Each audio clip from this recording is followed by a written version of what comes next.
Alright, well, thank you so much. Maraming salamat, Ma'am Shem, sa nakaka-pressure na introduction. By the way, maraming salamat everyone for watching here sa ating ISAP Hills, Helping Eagles with Abundant Life Skills. At maraming salamat din po kay Sir Erickson for inviting me to be your facilitator for today's session. Alright, so ang binigay sa atin na topic is valuable interpersonal skills. Ayan, so when we say interpersonal skills, ano yung unang pumapasok sa atin? 'Di ba? Minsan madalas na ano 'yan, yung mga taong madada, maingay, 'yan, nakakasakit ng tenga. Anyway, let's understand first, no? The word interpersonal skills. So, the word ba? No, I think it's a phrase, interpersonal skills, because that's two words. Alright, so when we talk about interpersonal skills, kailangan muna nating malaman, no, yung ibang skills na meron ng isang tao. At doon pumapasok yung tinatawag nating multiple intelligences. Yan. So, of course, lahat ng tao variety ng kanyang intelligences. So when we look on the multiple intelligences, first we have the linguistic. Yan. Those are the people who are word smart. Yan, sila yung mga magaling sa vocabularies, sa writing and everything. Meron din naman yung mga taong logical. They are logic smart, magaling sa numbers, sa logic, yan, sa analysis. Meron din naman yung mga visual intelligent, yung mga picture smart, magaling yan sa painting, sa photography, sa videography, anything that depicts their imagination to be creative. Yun, no? Meron din yung mga musical, yung mga music smarts, yung unang hit pa lang na note mo, malalaman nila kung, asintonado. Ganon. Pwede. Natamaan mo. Flat. Masyadong sharp. Mga ganon. So, meron din naman yung mga intrapersonal. Tinatawag natin silang self-smart. Yan. Sila yung mga magaling yan sa mga self-love. Naks naman. Sana all. Alright. Meron din naman yung mga kinesthetic. Yung mga body smart. Yung mga athletic, no? Sila yung mga laging pawisan. Yan. Laging nasa labas. Sila yung mga maiitim na laging sila yung mga ganyan. Yan. Sila yung mga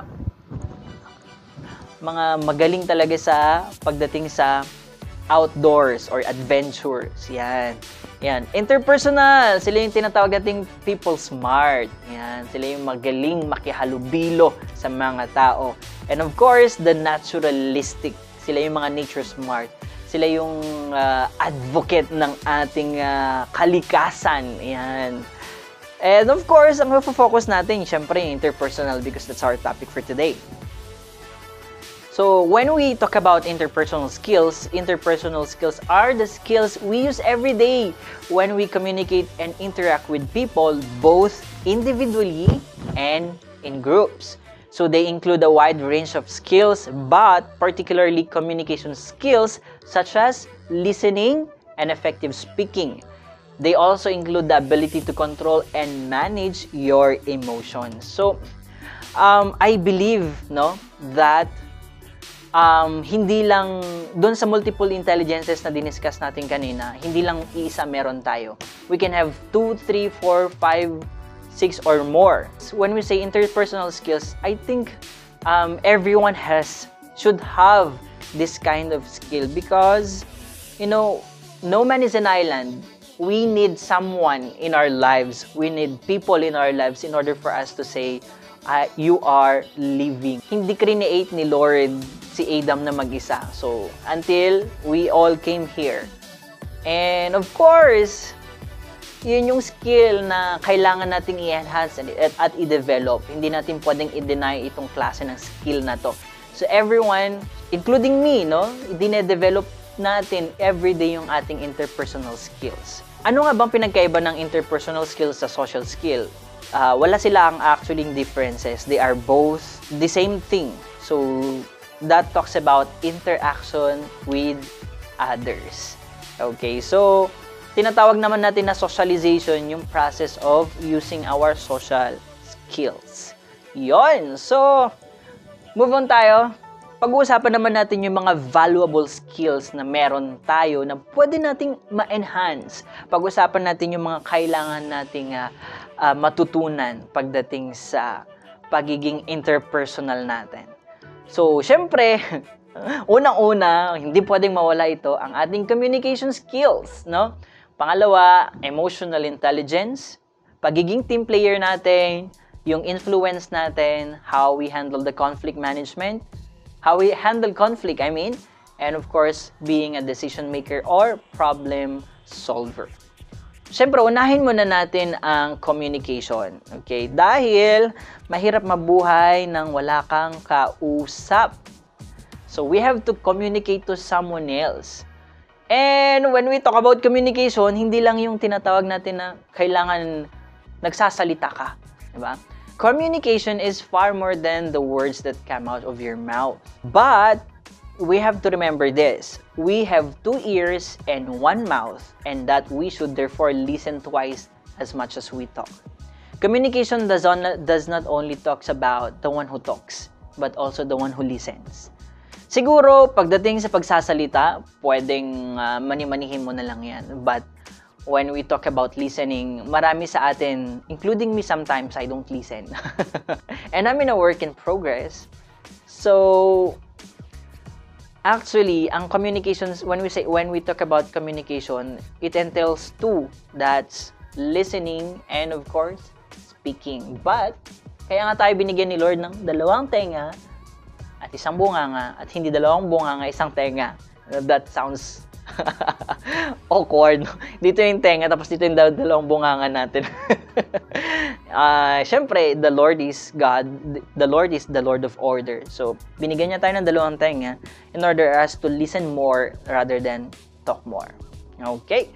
So, I think that's one thing that we need to develop. Next is, of course, your emotional intelligence. Yan. Meron tayong tinatawag na EQ, IQ, and SQ. So, yes, meron tayong SQ. Ano yung EQ? That's emotional quotient. IQ, intelligence quotient, and SQ, the spiritual quotient. Okay, but this time, let's talk about your emotional quotient, or what we call the emotional intelligence. When we talk about that, it is your ability to understand your own and others' emotions. Okay, and their effect on behavior attitudes. Siyempre, kilala mo rin yung sarili mo. At kilala mo yung sarili mo, alam mo yung mga nararamdaman mo at alam mong pakiramdaman yung nararamdaman din ng iba. Yun. At alam nyo ba that sabi sa isang research that people with higher emotional intelligence enjoy more satisfying and successful careers and relationships. Yan. Bakit kaya? Sige, pag-uusapan natin yan. Okay.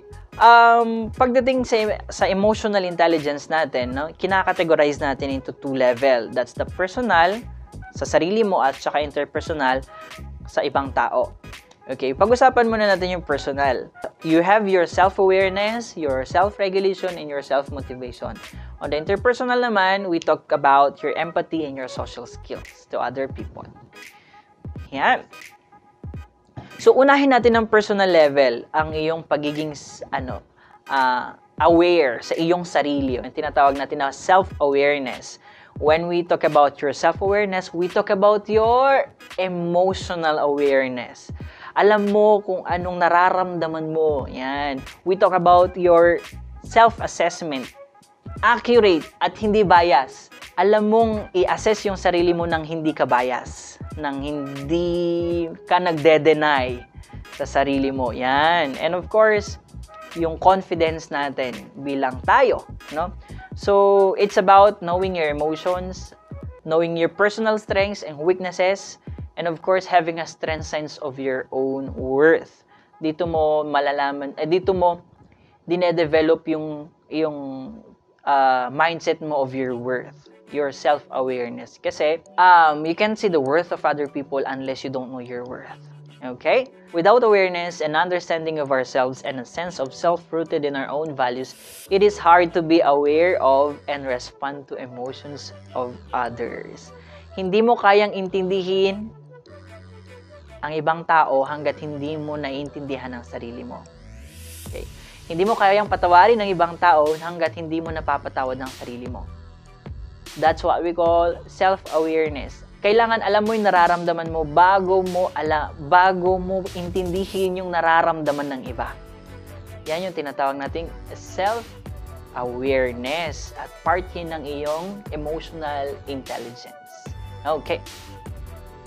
So, next tayo is self-regulation. So, self-regulation, it is how you control yourself, how you manage yourself, how you manage your emotion, how you manage your inner resources, and of course, your abilities. No?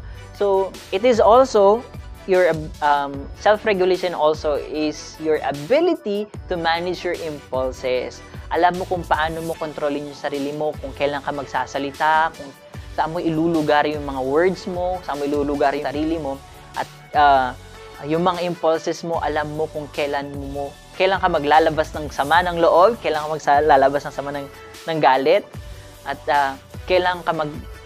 kung kailan mo pwedeng sabihin to, at kung nasa tamang oras ba, o nasa tamang panahon, nasa tamang lugar, o nasa tamang sitwasyon. Yun yung tinatawag nating self-regulation. At part yan ng emotional intelligence mo.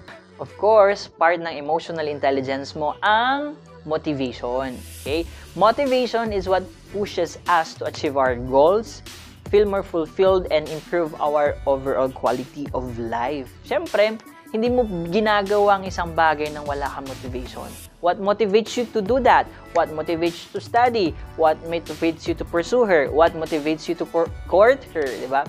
So, what motivates you to be rich? Yan. Okay, so on the interpersonal level naman, we are talking about empathy. Yan. So, empathy goes far beyond sympathy. So, which might be considered feeling for someone. Empathy instead feeling with that person through the use of imagination. For example, sympathy says, I understand you. Okay? But empathy says, I feel you. Yan. You are putting yourself to the situation of the one you are talking with. That's what we call empathy. Inaalam mo yung sarili mo na maramdaman yung pain na meron siya. Kung halimbawa nag-o-open siya sa'yo ng mga sama ng loob. We call that empathy. And that's part of your emotional intelligence. You do more the empathy rather than the sympathy. Yun. What the Lord says about empathy. So, sabi sa Ephesians chapter 6 verse 2, love empowers us to fulfill the law of the Anointed One as we carry each other's burden. Yan. We can't live na tayo lang. Kaya nga meron tayong mga kaibigan, meron tayong family, because we can't live alone. And as we go through this, and as we go through the journey with our friends, one thing that strengthens us is, of course, our friends. Why? Kasi dinadamayan ka nila doon sa problema mo. That's what we call carrying each other's troubles, carrying each other's burden. So it is very important for us to have a friend, to have someone whom we can trusted, no? Our family. Kasi pag hindi tayo nag-open, wala tayong pinag-oopenan ng mga burdens natin. No one can empathize with us. And of course, our social skills, it's developing our awareness of how we communicate with others. So, napaka-importante ang social skills, no? At dahil nga, ito yung nagmo-motivate sa atin in order for us to engage ourselves more sa paligid natin. Okay, so next tayo, syempre, hindi mawawala ang pagiging team player natin, because hindi natin madedenay na everyday in our lives we need a team, no? Halimbawa na lang sa bahay, meron kayong nakaschedule na magkakapatid kung sino maglilinis, sino maghugas ng pinggan, sino magluluto, at may nakatoka. So that's what we call teamwork, no? So for example, sa isang grupo, kailangan may taga-remind, may taga-lead, of course, may taga-gawa, at may at kung ano-ano pang klase ng trabaho na meron para magawa ng maayos yung isang output. So, teamwork then is everyone's responsibility. So, and of course, good team members can learn some simple things that will make them great team members. Okay? So, syempre, bilang ikaw na part ng grupo, alam mo dapat kung ano ka sa isang grupo. That's what we call understanding your role. And kapag nasa grupo ka, nasa isang team ka, you know how to collaborate. Hindi yung nasa team ka nga pero gumagawa ka ng mag-isa. May sarili ka bang mundo? Iba mind your own business, kumbaga. It's in a team, you don't have to mind your own business. You have to collaborate with each other. Kasi hindi lahat alam mo. Na alam ng iba. Yan. So that's why there is a need for us to collaborate. And that's what we call team effort or what we call teamwork. Siyempre, hold yourself accountable for the things you did. And pag nasa isang team ka, siyempre, you have also to commit yourself dun sa isang team. Your effort, your time, and of course, your dedication dun sa output na gagawin ninyo. At siyempre, kailangan mo rin maging flexible. For example, nahihirapan yung kasama mo, nakikita mo yun, at alam mong kaya mo siyang tulungan. Offer a help. That's what we call being flexible. At syempre, mahirap yung lagi, be that one who is optimistic and future focused sa team. Ikaw dapat yung nagbibigay ng kaya natin to, yan, dapat, ito yung plano natin. Tapos, i-vision mo kung anong gusto mong mangyari. Yan. Para at least, yung enthusiasm you to work on the things that you need to do, magkaroon ka ba ng fuel ba to pursue na kailangan maganda yung ganito natin. Yan. Being in a team, there should be a backup goals with action. Yan. So, kailangan nag-create kayo ng mga backup goals ninyo. Plan A, Plan B, Plan C, Plan D, hanggang Plan Z. Yan. So, that's what we call a team effort. No? So, wag mong kakalimutan yan pag nasa isang team ka. So, ang first team mo in your life is your family. So, you practice yourself being a team player sa family ninyo. Okay, itong pag-uusapan natin ngayon, your influence. Yan, lahat tayo may impluwensya. Masama man o hindi. Kaya may tinatawag tayong BI, di ba? BI friends, bad influence. Meron naman tayong good influence, but it's up to us what influence are we going to take or what are we going to give. So, everyone has the power to influence. Okay? Pagdating sa entertainment industry sa Pilipinas, so, sinong hindi nakakakilala kay Vice Ganda? Yung influence niya sa pagpapatawa, di ba? Almost everyone knows Vice Ganda because of the trademark na ginawa niya. Yun yung influensya na sinasabi niya. Ayun yung influensya niya. Pagdating naman sa gaming industry, sinong pinakasikat? Si PewDiePie, di ba? Siya yung may pinakamaraming subscribers sa YouTube. Ayan, pag naririnig nyo naman si Norway, sino ba si Norway? Di ba? Anong impluwensya ni Norway? Na? So, ganon. You have the power to influence. You choose what influence you want to share. Influence also starts at home. Kung ano yung influence ni mama, ni papa, at and of course, alam mo din kung paano i-filter yung mga taong nag-i-influence sa'yo. So, you still have the power to filter those things. Kung ano yung mga tatanggapin mo, na i-apply mo sa buhay. At kung ano yung mga kaya mo din namang i-share. Yan, hindi natin naiwasan sa buhay ito ang conflict. Yan, because conflict is a fact of life. So, almost walang tao na hindi na nakaranas ng conflict. Walang tao na hindi nakaranas na inaway, nakipag-away, nakipagsagutan, di ba? Nakipagtaasan ng ihi. Yan. So, part of our interpersonal skill is to manage the conflict that we encounter in every situation we have. So, well-managed conflict can also be constructive, helping to clear the air, releasing emotion and stress, and resolving tension, especially if those involved use it as an opportunity to increase understanding and find a way forward together out of the conflict situation. Whenever we are in a conflict, you choose the better way. Okay? So, dun po mapasok yung pagiging calm natin. But does the Bible says about conflict? Sabi sa Proverbs chapter 15 verse 1, respond gently when you are confronted and you'll diffuse the rage of another. Responding with sharp, cutting words will only make it worse. Don't you know that being angry can ruin the testimony of even the wisest of men?